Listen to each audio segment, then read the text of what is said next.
We have Richard from South Shields. Hi, Richard. Hello, Alan. Hello there. You alright? Yes, I'm fine. It's been a very nice, quiet show tonight, like. It's been all right, hasn't it? I've just been sitting here getting chilled out. Good. Do you know when I first, I started listening at about 10 o'clock, Right. But, do you know about 11 o'clock? Mm-hmm. There was this last one called Karen. Right, Did she say that she missed Richard from South Shields talking? She did. She mentioned you. Hey, that's great. I've got a fan. You have a fan at last. Hooray. Oh, well, I'm glad I hope she's me puppet, like. Your puppet? What does that mean?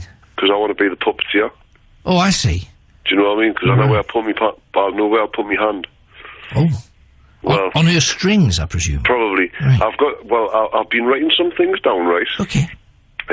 About some of the things like topical stuff, what you've been talking about. Okay.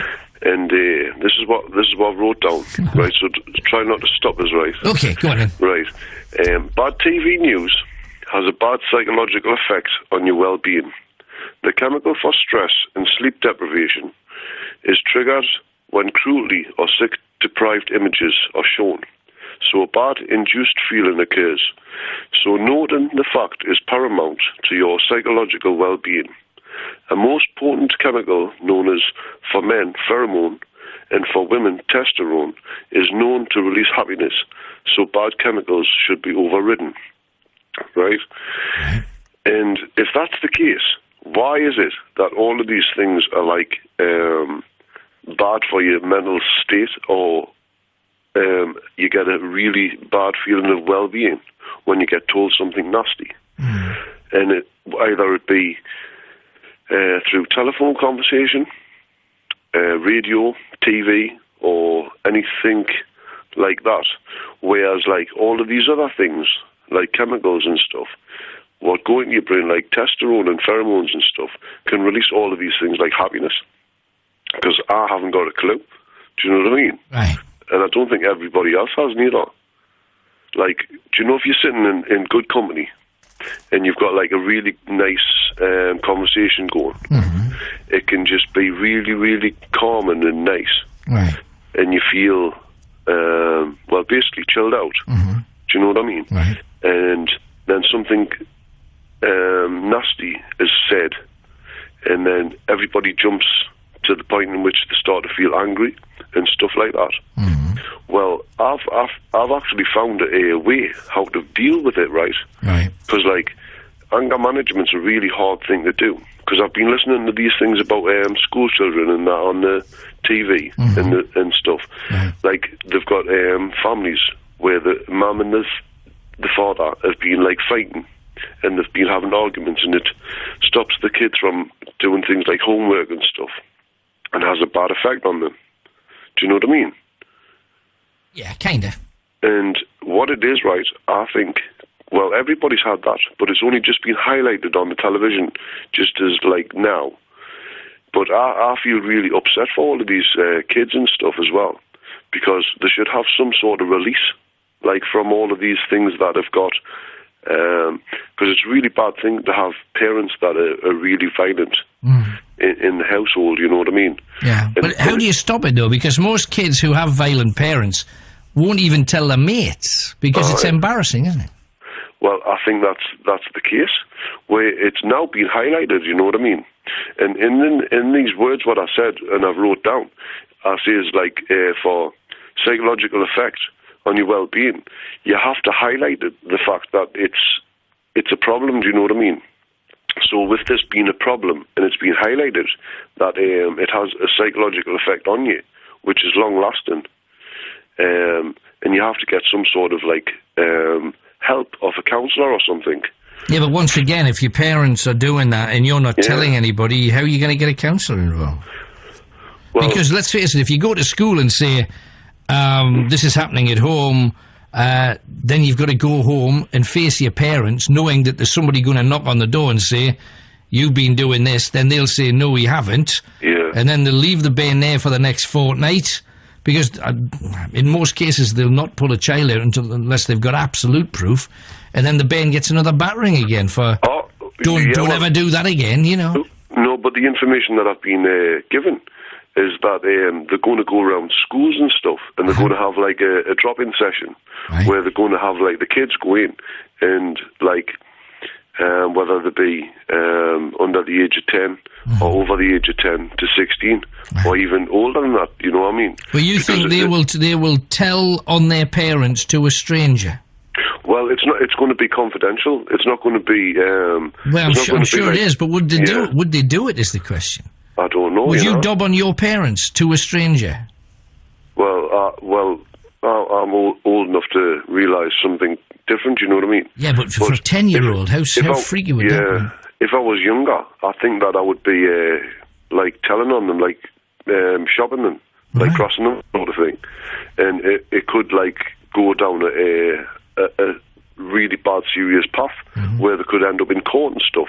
Right, but and more that's important, always like on your mind. More important than that, you only need one child to have been taken into care, and then every other child says, and I agree, if the parents are battering them, they deserve to be caught. The beds deserve to be put somewhere in safety, but you just need one child in care, and then everybody else says, if you tell them what your parents do, you can't go home anymore, and suddenly you're in this place full of strangers.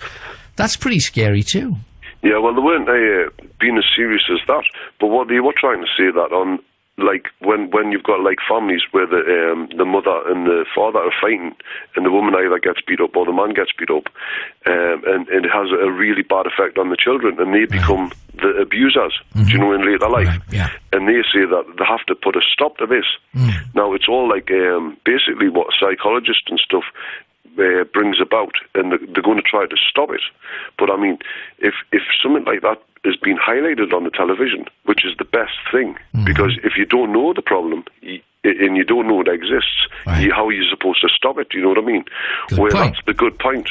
And where they've actually told people on the television, it's actually brilliant, because some of these things that don't get talked about. Yeah, but okay, let's say then, for sake of argument, that they're talking to a Ben who's 10-year-old, and the 10-year-old says, oh, my mum and dad, they're always fighting, and last Thursday my dad slapped me mum. All things that shouldn't happen.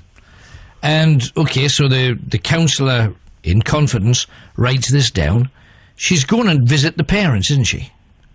Yeah, but it's not as serious as what it could be, because if it was more serious than that, and the child phones something like Childline and something like social services or care workers went round, it could be a completely different thing if it's someone like the police going round, because they go in mob-handed, where it's like a more of a leveled approach. Do you know what I mean?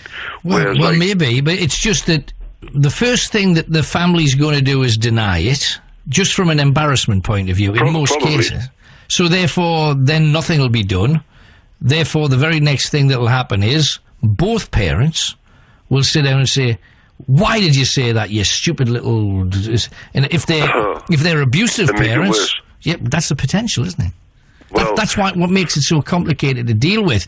And we shouldn't have violence in the home, but to hear 1 million children have experienced violence in their own house off their parents, either to them or between parent to parent, that's a horrendous, scary number. You're right, Alan. There's no easy answer to it, you know what I mean? But the problem that I really was really upset the most about is the long-term psychological effect it has on somebody. Whereas, like, if you've got something that happens and it's like a criminal offence or something that happens to you, that's long-term. But like something like that, you wouldn't think it would get deep into your psychological thoughts to be a long-term problem where you would be the person that would end up doing what's actually happened to you. Do you know what I mean? I've heard a lot of this from, and it's usually social workers and social studies and social surveys, and they say, yes, and if you witness abuse, it's quite often you will become the abuser. And then I'll speak to somebody who was abused as a child, who's a lovely parent now, and determined not to make the mistakes and put their child through the horror that they were put through. So I don't think you can generalise about it either, mate. Yeah, well, the stigma attached to stuff like that, they were just talking about it, like, irrespectively to, like, they were just thinking about like arguments happening where it was like in the kitchen, and you've got like young kids in the sitting room listening to what the mothers and fathers were doing elsewhere in the house, and it wasn't so serious as like where you've got like children getting hit or whatever. But even just touching on a subject like that, I don't think it should have been like brought to the attention. Like it's good that it's actually come out, but where everybody's actually going to start talking about it in like a general topic of conversation. But the situation where you've got the really serious cases that have to be looked at, as well as the ones that aren't so serious. Do you know what I mean? In the same light. And the stigma attached to it is, once you get called somebody like an abuser of children, like if you're a parent or if you're actually in the family group, like a sister or a brother, it's only one name. You can only be called one thing. Do you know what I mean? You've actually abused a kid, or like, and it could be your brother or sister or even a neighbour or kids in the street, and it's a really bad point. Do you know what I mean? Because there should be more than one thing being done about stuff like that. It's never been happening to me, and I hope it never does, or it happens to anybody that I know. You know what I mean? But it's a really bad thing to talk about. It's not Do you know what I mean? Yeah. Okay. What else then, Richard? You got a few things you said. Well, I just tried to lighten the conversation a bit, you know, because I really started to talk about a bit serious there. Right? That was all right. It was good. But just everybody enjoy yourself, and I'm glad you're back. Because I've heard about all these things about the plane fights and that, and all these fires in Spain. And I thought, well, I just hope he gets back. All right. I'm done. Never dropped the lottery numbers off, so I'm a bit disappointed about that. But, right. Say thanks very much, because I've got one fan, and we'll call her Karen. It's a start. Thanks, Richard. Right. Ta-ra. Take care, mate. Bye-bye. Now, was that not a conversation? To everybody's surprise, I think it maybe was.